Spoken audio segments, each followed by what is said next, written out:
Download aplikasi Kontan sekarang di App Store atau Play Store.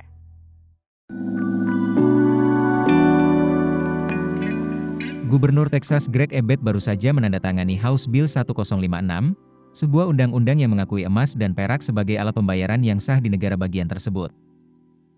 Undang-undang ini dijadwalkan berlaku mulai 1 Mei 2027, dan menandai langkah ambisius Texas dalam mengadopsi kembali logam mulia sebagai mata uang transaksi sehari-hari.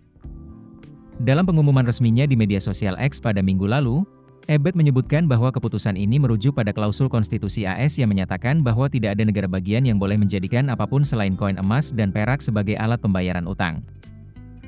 Meskipun begitu, undang-undang ini tidak menghapus penggunaan dolar AS atau uang kertas Federal Reserve, dan tidak mewajibkan individu atau pelaku usaha untuk menerima emas atau perak dalam transaksi mereka.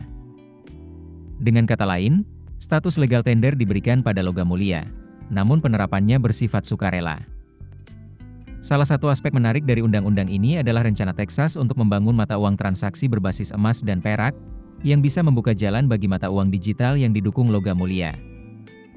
Ini selaras dengan langkah Texas sebelumnya dalam mengeksplorasi penggunaan aset digital seperti Bitcoin, termasuk persetujuan legislatif terbaru untuk cadangan strategis Bitcoin milik negara bagian.